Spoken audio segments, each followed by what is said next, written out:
Hello everyone, today we talk about Spanish-built tanks in the Spanish Civil War, and for this we have a special guest, Gareth Lynn Montes, who is an editor at the Tank Encyclopedia website and also the Tank Encyclopedia magazine. He's originally from Spanish, so he has access to Spanish sources and can read them, and he also has a degree in international relations. Welcome, Gareth. Thank you very much for having me. So we mostly know about the Soviet T-26, a bit about the BT-5 and the German Panzer I and the Italian light tanks during the Spanish Civil War. But there were also some produced by both sides well, by all sides to a certain degree in the Spanish Civil War.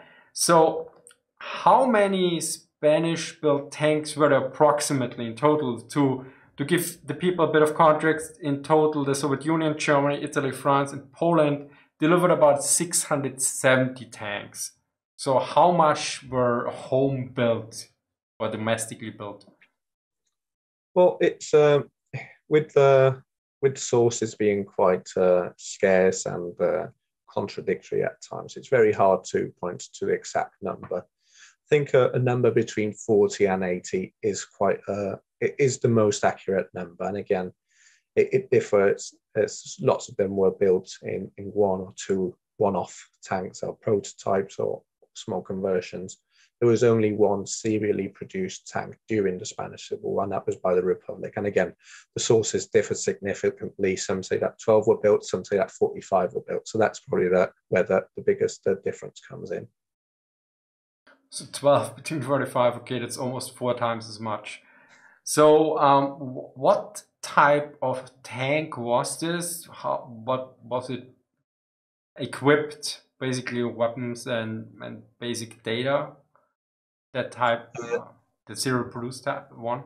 The serial produced tank, it was called the Druvia Naval. So it was built in Bilbao in the north of Spain. And they had quite a short production run from when they decided to build it. And then Bilbao fell to the Nationalist forces at the beginning of the summer of 1937. And then very limited production was done elsewhere. But it was just in the north of Spain. And it was then again, I think it's one of the curious facts about the Spanish Civil War. And it was often said that there wasn't two sides in the Spanish Civil War, there was 200. And these were commissioned by the Basque government, which is a semi-autonomous, but in reality quite autonomous state within the Republic. And because they were cut off from the rest of the Republic, they had very heavy industry. But most of the heavy industry in Spain was in that region. So and they had their own language, they had their own flags. So they very much did their own thing. And this was one of the things they did. They built their own tank, and it was based on an earlier design, which was never built. And I think it's worth talking a bit about this earlier design because it was quite unique. And it was to be armed with a 40mm gun, which, considering that by that time the biggest gun they had was a 37mm gun on the Renault FT. But probably the most interesting thing about this tank was this tank that was never actually built was its armor, because it was a mixture of conventional armor and composite armor, which very rare at the time. It wasn't completely new. Boats, warships used composite armor in some sort, but it was a mixture. And I had a look at the original drawings for it, and it's quite unclear what it is, but it was a mixture of spaced armor with a wood, and then the conventional metal armor. But yeah, so when they actually got round to building the vehicle in under the strains of war and nationalist advance, they couldn't go into as much. It couldn't make it as complex as originally drawn, so it had just a machine gun rather than the 40mm gun, and it had a conventional armor. And very thin for that matter, and it wasn't really that successful. I've seen some sources refer to it as Tank de Juguete, which translates to toy tank. So I think it was, and I think during its presentation, a few of them broke down, and they were very small. But still, it was the only serially produced tank, and it was probably one of the only ever seriously produced, the most numerous serially produced tank that wasn't based on foreign designs. Which obviously Spain has since built the AMX-30E, which is a Spanish production of the AMX-30. You've got the Leopard 2E, which is a Spanish production of the Leopard 2. So this was probably the most numerous just Spanish tank ever built. I assume from what we talked earlier in the discussion about armored cars that the Republicans were the most predominant in building tanks, or I'm mistaken here? But again, it's given that the variety of numbers of this particular tank, it varies. So if you look at the 45, if 45 were built, the Republic did build more. If they only built 12, it's about 50-50. Oh, okay. So it depends on that. And there's, I guess, with armored cars, especially with the early armored cars produced by the Republic, these improvised armored cars, which were just mostly trucks that were given armor and a machine gun. Those were quite easy to build because there were a lot of trucks. There weren't a lot of Caterpillar or tracked vehicles in Spain at that time, and the ones that were needed for agricultural use. You still had to feed the population, especially in the Civil War. And so there wasn't as easy to build tanks or improvised tanks as it was to build improvised armored cars, because it's a bit more complex. There were still a few improvised armored tanks built by both sides, but when it comes to like build, most of the Nationalist tanks that they built were converted Panzer ones and CV-33s for different purposes, more specific purposes. So they equipped them with different guns, I assume, or added more armor? Weaponry. Yes, weaponry is probably the weaponry is where they built where they had the most influential impact. And I think very early on in the war, I think it was as early as October 1936, two Panzer ones were converted to have a flamethrower. And so where the machine gun in the turret was, they got rid of that and they put a flamethrower. There were two different models, one on Panzer one Aus A and one on Aus B, and one was quite a long flamethrower, one was quite a short flamethrower, and those were tested and were quite unsuccessful, but were only ever used for training. And then they used you already had with the Italian vehicles, the CV-33s, 35s, you already had the flamethrowing variants, which had the trailer, and some of those did fight in Spain, but they found that it was very difficult to operate it with the trailer because, well, it was just something lagging it behind. So they came up with plans to give it a little compact container on the rear of the vehicle. And the Italians did make their own vehicles based on this ideal, but Spain made their own Spanish-made, or the Nationalist side made their own Spanish-made containers on the rear, and 8 of these were converted. When it came to armoring, it was the Breda gun, the 20mm Breda gun. And these came in the summer of 1937. And the whole reason why they wanted to upgun these, the Panzer ones and the CV-33, 35s, was because they couldn't face the Soviet T-26s. Their machine guns were ineffective against the Soviet T-26, which didn't have affordable armor by any stretch of the imagination, but still the machine guns struggled. They also struggled in they couldn't fire high explosive ammunition, which in a war which was at times quite static, and with tanks being used as infantry support vehicles, that was an issue. So they came up with they thought they had to up-armor them, and they started with the Panzer I, and they up-armored one of those, and they also gave a 20mm Breda to an Italian CV-33, 35. And the Italian project with the 20mm gun was probably a joint project between Spanish and Italian technicians. So again, Italian sorts to say that they did it, Spanish also say that they did it, which probably was something in between. Whereas the German vehicle was done by Spanish technicians. However, whilst a number of these were built, there were plans to build more of them. But however, at that point, Wilhelm von Thoma intervened and said that this vehicle is absolutely terrible. He said that the technicians that had built it nicknamed the tank Death Car, because it was the main problem was that once they got rid of the machine gun, and for the vision for the gun, it created a small hole in the mantle. And technically a bullet could have gone through it, but the chances of a bullet going through that hole were quite slim, really. But yeah, for von Thoma, that was you don't touch German engineering as a Spanish. Yeah, and so there's a lot can be said that a lot can be said about German sense of superiority over the Spanish. I wrote an essay in my master's about how some of these senses of superiority could have affected German-Spanish relations during the Civil War. And so that was the end of that. There were about 4 or 5 of them were built, but again, because they were very unique, this 20mm gun, a load of photographs exist of the vehicle. It's considering that only 4 or 5 were built, the number of photographs is incredible. And there were plans, the Spanish also planned to upgun the Panzer I with a 37mm and a 45mm gun, but these were only discussed. Maybe some drawings were made, but these guns would never have fit in the Panzer I's turret. Yeah, that's a bit of a problem.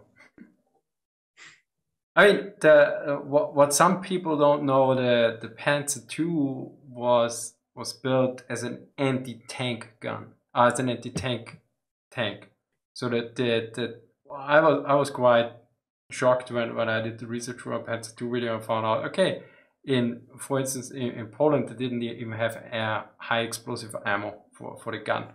So and this is what some we talk about pre-war. So and this is early war, that sometimes we lose the context on what gun is an anti-tank gun at what time, because most people laugh about the 37mm anti-tank gun of the Germans, but at that time it was developed, it was quite a high standard gun, and even a 20mm gun was considered as an anti-tank gun at certain points. Of course, by 1941 or especially by 1944, this is not a gun used against regular medium tanks or something, but yeah, we're sometimes too influenced by the other aspect. Now, were there any? I mean, you mentioned already that the one tank, the Spanish tank that was built by the Basques, was already a pre-Civil War design. For the other tanks, were there also existing designs that then were put in place, or were most of them just conversion of foreign models? So some were conversions of foreign models, some were developed during the Civil War, heavily influenced by foreign models or the existence of foreign models on the battlefields of Spain determined what those tanks were going to look like. So yeah, apart from there were some others, and I think it's probably worth considering that Spain had produced some tanks prior to the Civil War. A very small production run in 1926, and this is where it gets confusing, because this tank was also called the Truvia, as this one that was produced in the Basque Country. So again, probably some context and thinking back is important. So Spain first used tanks in the Rif War in 1921, in the early 20s against Rifian tribes in North Morocco, in what was the Spanish Protectorate of North Africa, or Spanish Protectorate of Morocco. And the Renault FT was quite revolutionary in World War I and quite revolutionary for Spain, and it has an absolute impact in Spanish history. I mean, it's if you look at it, it was basically, I think, the first tank that still looks like a modern tank. Because if you look at the German A7V and the British Mark, they all look weird, and this one, it has a turret. And it's the closest to a Leopard or Abrahams you have in 1917, I guess. I think it was first introduced. So yes, but one of the things is that this turret, although it was quite innovative, brought in Spain when it was used, brought some problems, because the Renault FT is just equipped with that one machine gun. It was most of the vehicles that Spain received were machine gun armed Renault FTs, not the cannon ones. So once that machine gun jammed, and that happened quite a lot of times, that tank could be overrun by the Rifian tribes. So that created some problems. So some of a group of 3 military personnel, or one of them was called Victor Landes Adomenech, and he was an artillery officer who was attached to a factory in Asturias, in the town of Truvia, which has then given name to all these different tanks, because they all came from this one factory, or originated from the factory. There was Captain Carlos Ruiz de Toledo, and he'd been a commander in charge of tanks in the war in North Africa. And there was a There's a third man called Areces, Rogelio Areces, who was the chief engineer at the factory. So they came together and said, "Oh, we've had the Renault FT and it's been successful, but it's got its limitations, and mainly that once it loses its machine gun, if it jams, that's the end of it, and that's the end of the tank." So they came up with this in 1926. They came with it. May I ask, how did the tribesmen, could they destroy or disable the tank, or did they just run by it? Well, they didn't have means to destroy the tank if it was on the run and it was firing at them, and that was quite decisive to win the war for Spain. But yeah, once that gun wasn't firing, or a tank was stranded by itself, it could be overrun, it could be boarded, and then just they could open the hatches and okay, yeah, they could break it open at certain points. Yeah, okay. So and because of that, those lessons, because they did happen, influenced this design that these three men came up with, and it is quite a bizarre looking vehicle, and because it had two overlapping turrets, which had independent movement. So you had one turret that it could do its own thing, and you had another turret on top of it to do its own thing, and each one of those was armed with a machine gun, and then it had a frontal firing machine gun, and in the first model that was built also had a rifle attached to the side, a Mauser rifle attached to the side, which would be fired from the inside. So they had 3 machine guns and 1 rifle. There were originally plans for one of the turrets to be equipped with a 40mm cannon, but that never happened. And this vehicle was called the Trubia Serie A. That might have influenced some early American tanks, because they really like to put a lot of machine guns in there. Yes, and with this machine, the overlapping turrets could be just unique by themselves and memorable by themselves, but this tank also had a very unique suspension, and that's probably where they went wrong. They went to Germany in 1926, and they came across this suspension, which Spanish sources called the Orion suspension, and it wasn't used. It was quite different to normal suspensions, normal track suspensions. And again, I'm not a technician in any way, but it was a very unique suspension in that it was almost the track skied over rollers rather than being led by the rollers. It is. I'm not an expert on the technical side of it, but the suspension was very unique and very quite innovative at the time. However, that would be, on the long term, that would be probably one of the causes why this tank wasn't able to produce, because this was a very complex suspension. They built one prototype. It was tested by the Spanish army. They quite liked it. They gave a series of recommendations.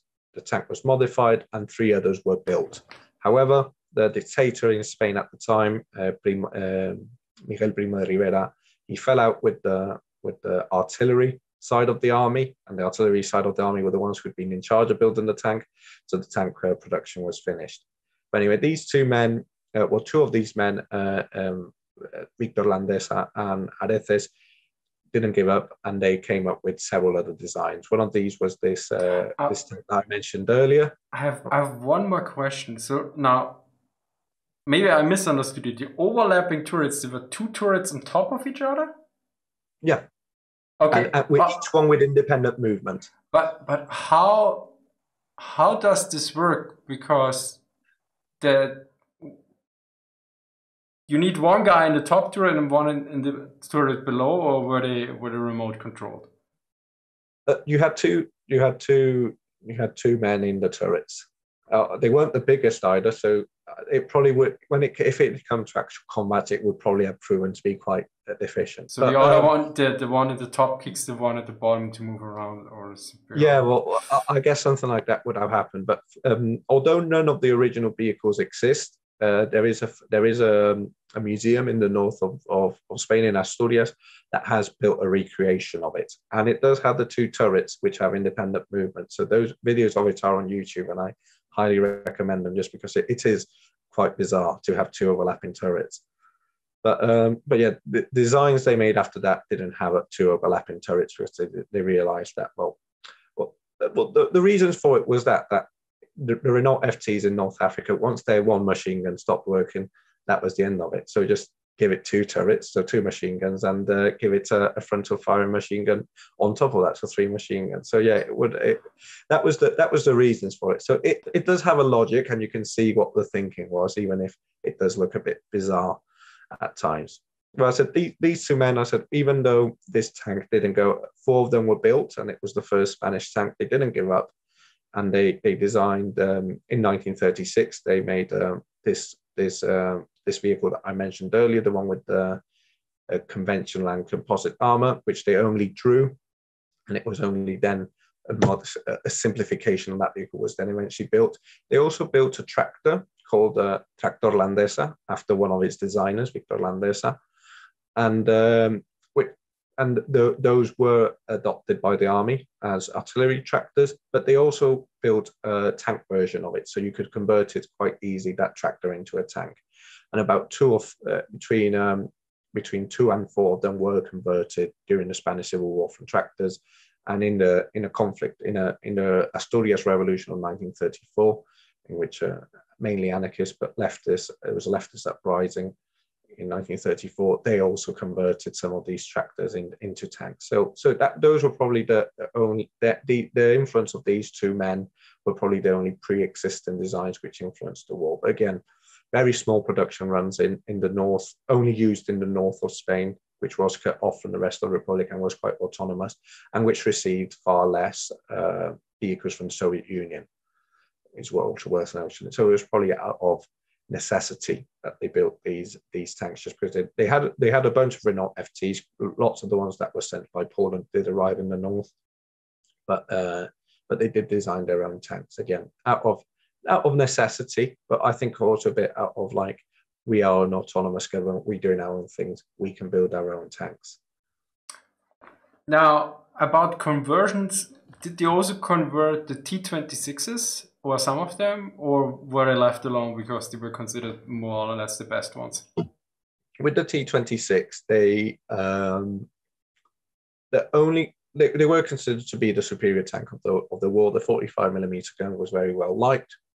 There were some post-war conversions once the Nationalists had won the war to convert it into a tractor, as in an artillery tractor. The only other major plan was by the Republic, because again, the Soviet Union had more or less lost interest in Spain in early 1938 once they realized that Spain couldn't win the war, and in other events in Europe at the time, which then led to the Molotov-Ribbentrop Pact. But so Spain didn't have T-26s coming from the Soviet Union. By Spain, I mean the Republic there. So they decided to make their own production of the T-26. However, only one was ever built, and there's no photographic evidence. And this tank was called the Proyecto RT-1, so Project RT-1. And as I said, there's no photographic evidence. So again, you can believe that it was built, or you can believe, or you can not believe it. Is there any other evidence? There's documentation that said that one tank left the factory. Did it see combat? Impossible to tell. It was, if this was built, it would have been at the end of 1939, when documentation on the Republican side was quite lacking by this point. A lot of it was destroyed, the documentation. By build, I assume the chassis and the turret, but likely the gun and engine probably outside, or completely built? There was a Spanish copy of the gun, and there is documentation of the Spanish copy of the gun, documents and whatnot. But again, there's so little information. I know I've got one of the big books on Spanish tanks. I think dedicates only about a little paragraph to it, just because of how little information it is. It is mainly just one quote from some document that has been found in some archive, which says, and on certain dates, on so-and-so date, one of the tanks left the factory, and then piecing that quote with another quote led to the belief that there was this attempt by the Republic to replace the T-26s with their own license, with unlicensed copy, really. Well, I don't think there was such thing as considerations for licenses at the time.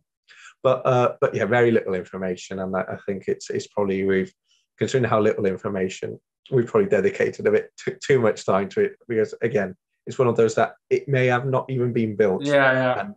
And the quotes may be referring to something completely different. Yeah. So, anything else to add here from your side? Absolutely, yeah, absolutely. There was, I think there is a lot of focus on the improvised tanks built by the Republic in the early days of the war. There were some tanks, again, just some tractors that were given armor. There were some more serious ones, and there's this tank, which is called the Tanque Barbastro, which is, again, very, very, very Spanish word. It's just a town in Aragon where they built this tank. And only a few photos exist of the tank, but it looks pretty impressive in the photographs. It probably had only had about 5-6 millimeters of armor. It was probably only equipped with a machine gun, and about between 1 and 3 vehicles were built. But again, it looks really impressive, and it's one of those that does the round of the internet of like, impressive tanks from the Spanish Civil War, and on those like fake World of Tanks, fake tier like a tier 1 Spanish heavy, and which probably wasn't nothing like it, but it's one that's worth mentioning. There was a number of vehicles built by this anarchist collective in Catalonia called Sadurní de Noia, and they built a series of about 20 odd tractors, and like tractors, but 3 of them they converted into tanks with a forward facing machine gun. So again, very small productions of tanks on the Republic. The Nationalists also built in October 1936, I believe, on a Caterpillar 22 tractor that had been imported from the States via Portugal. Again, Portugal had a very similar regime to the one that Franco wanted to install, and to circumnavigate the non-intervention agreement. These vehicles were sent as agricultural tractors to Portugal, and then made their way into Spain. A lot of them were used as artillery tractors, but this one that was sent to Aragon was converted into a tank. A very peculiar looking tank, which had 2 machine guns on either side of the front. And again, lots of these are just very impressive to look at, rather than them being effective.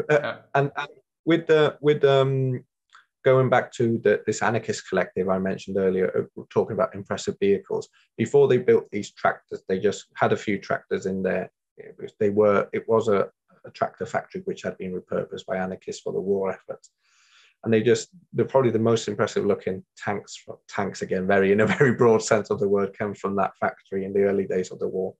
Just these massive vehicles just given armors, and one of them had a slot at the front which may have been equipped with a powerful howitzer, but again, only some photos exist of it which may suggest that there was a hole at the front for that purpose, but again, very, very hard to tell. No evidence, no written evidence to back it. Very few photographs, but very impressive looking vehicles. But again, probably combat value very minimal, and most of them were based on tractors rather than any kind of dedicated tracked platform. There are a few other ones worth mentioning that the Nationalists developed towards the end of the war, and it was very much, and I think it's worth mentioning that German support for the Nationalists, for the rebel side in Spain, a lot of it was technical support. So they were instructing them on how to drive tanks, how to use anti-tank weaponry, but they were also instructing them how to maintain tanks. And some of the Spanish technicians that were instructed in this became quite good at it, and so they studied the vehicles and learned what were the pros and cons of each of the tanks. So they knew that the T-26 had a very good gun, but some of its reliable suspension was a bit dodgy. They knew that the Panzer I, it didn't have a good gun because it was just machine gun, but it did have some redeeming factors in its suspension. So they had these ideas, and so 2 projects come from Spanish technicians realizing what they could take from each of the tanks. The first one was built in Bilbao. Once Bilbao fell to the Nationalists, again, Bilbao was a city which had most of the heavy industry in Spain, and it's called the Carro de Combata de Infantería Tipo 1937, which is a hell of a mouthful, and it's usually shortened to CCI type 1937. Basically, Carro de Combata means tank in Spanish, so it's an infantry tank, model 1937. So it's a very German name. Yeah, probably. Yeah. Spanish do like to give long names as well, and it was a tank which took the best features out of all the Nationalist tanks, minus the captured T-26s. So it had a turret actually very similar to a Renault FT, but it was armed with a 20mm gun, 20mm Verdeja gun, which had been trialed on the Panzer I and on the CV-33-35. Its suspension was quite similar to the CV-33-35. It had these forward-facing machine guns, as on the CV-33-35. The dual mounted 8mm Fiat guns. So it was quite potently armed for the time in Spain. However, it was very the design had been very quick. It only taken a month to design, and the production of the metal steel plates wasn't the best. It was very poorly armored. And although there was plans to build about 30 of these, and they were even in the official army documents, it said that they'd already made space for them in different units. They said this unit will be equipped with 30 of these tanks. Only one was built, and again, it was quite poorly received. And again, funnily enough, it's one of those controversial vehicles, as I said earlier, with the 20mm Verdeja Italian vehicle, that you do have some Italian secondary sources which claim that this vehicle was built in Italy. However, all photographs of it show it in front of a factory in Bilbao, and it's known that that factory is in Bilbao. So again, very much of like one side claiming it, the other side claiming it, and well, the reality probably somewhere between. But probably the most interesting vehicle was built in Bilbao, was designed in Bilbao towards the end of the war, and it was only trialed once the war finished, and it was called the Verdeja tank. And Verdeja, Captain Verdeja, had been the main officer in charge of maintenance of tanks within the Condor Legion's ground forces attached to the Spanish army. So he'd been in charge of the maintenance of hundreds of tanks by that point. And so him and his staff had become experts on the vehicle. So again, he thought of building this vehicle, which took the best out of each of the vehicles that had been available. But this time, it did also incorporate the best elements of the T-26. So this vehicle was armed with a 45mm gun. It had a very low silhouette. It was quite fast. Problem was that on paper it was quite fast, because they were never able to get an engine which would suit the vehicle. It was always underpowered, and so they built the one prototype, and it was quite successful. When it was tested by the Spanish army, they compared it to a T-26, and this Spanish vehicle came on top every single thing they measured.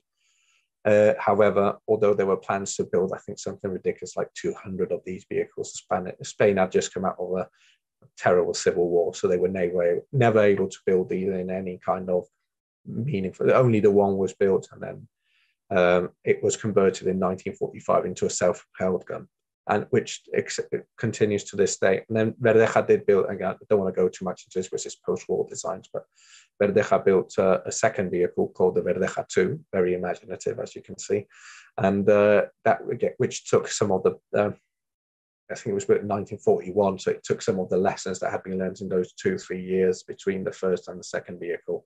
But again, although there were plans to build 1,000 of these vehicles, which is absolutely ridiculous, the Spanish economy couldn't sustain it. The industry wasn't in place. As I said, by this point, the biggest serial production had been the 12 or 45 vehicles when it came to tanks. So there was very much not the industrial capacity to build tanks in these numbers. But still, I think Verdeja was quite disappointed that in the end none of those vehicles were built in serial production. Or both of them exist to this day. I said the one that was converted into a self-propelled gun is in Madrid, and the Verdeja number 2 is in Toledo, in the infantry academy in Toledo. So at least they have survived to this day. Even though one of them was used as a target practice, it somehow has survived to this day. Okay, very lucky one. Yeah. If they use for target practice. Thank you very much, Gareth. Oh, thank you very much for having me. Also, be sure to check out the Tank Encyclopedia website and their magazine. Thank you for watching and see you next time. Bye.